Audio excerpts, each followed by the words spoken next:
as strikes, 2 as running, 3 as weapons, and 3 as combinations.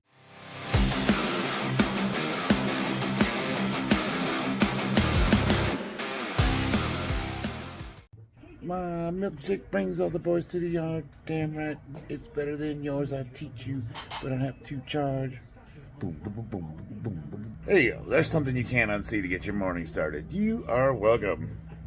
I want to talk about something weird today. Now, obviously, this is my squat routine I did yesterday, and I could explain in every boring detail how I'm warming up, and I'm going to do barbell squats progressively until I get to my warm-up weight. But I think it would be more useful and interesting to talk about safety.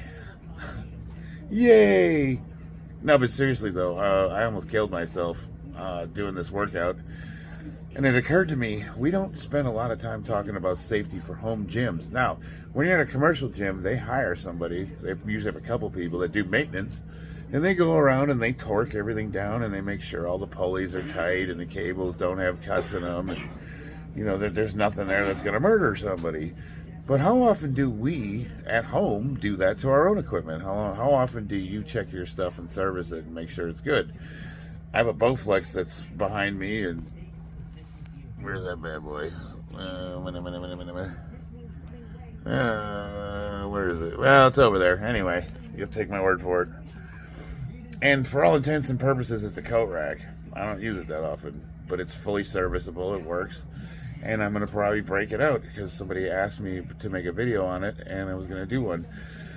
I haven't used it in a long time, so it would probably be a smart idea to check everything to make sure it's not going to fly apart on me the second I pull down on the handles. Well, I have this hack squat attachment that I have for the landmine, and I put it together and torqued everything down, but I didn't really recheck it. So when I put 4 plates on it, one of the plate holders fell off, and if I would have had that picked up on my back and that happened, that would have really sucked. And when it fell off, it almost hit me in the foot. I wish I would have got it on video. My wife came out, she's like, "You okay in here?" And I'm like, "Yeah, I'm okay." That could have been bad. And it just occurred to me, we use our equipment, and I haven't torqued anything down in a long time. And I went ahead and got my hex nuts out, my hex wrenches, and I just went around and started tightening things on my half rack. And I was shocked to find out that a lot of them had a little bit of play in it, because over time that thing shifts around. You bang the weights on it and it moves a little bit, and you pull it back and you're putting plates on it, take them off.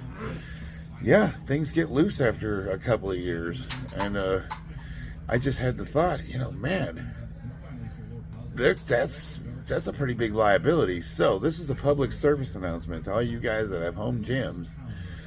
And I'm sure most of you are very safety minded, and you probably check your equipment. But if you haven't, and you haven't done it in a while, maybe take 5 minutes today and go through there and just kind of make sure that there's nothing that's getting ready to murder you.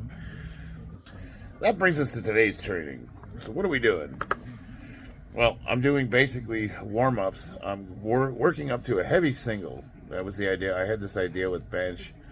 I'm doing retooling all of my lifts, and I'm spending a lot of time working in that lower range of motion, the extreme, on the bench. I'm extending the range of motion with the Camber bar.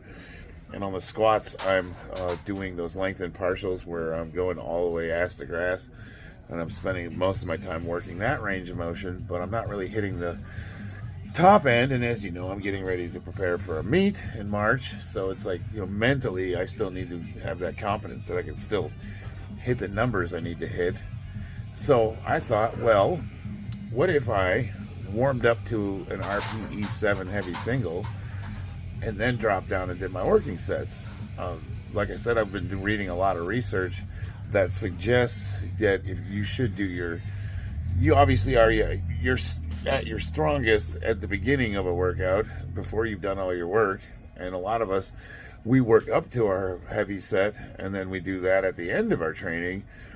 Well, for stuff like this, if you're going to warm up, it would be more prudent, according to the studies I'm reading, to do your heavy work first and then drop down and do your working sets.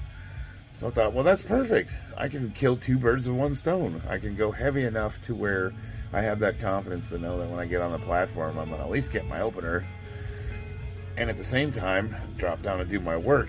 And I also have a little bit of a metric, because since I'm only working up to an RPE 7, I'm not really taxing myself to where I'm going to have issues recovering. But an RPE 7 is about where I would be opening up in a competition. And as that number is going up, I know my top end's going up with it.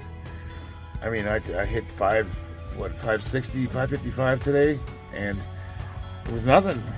It was easy.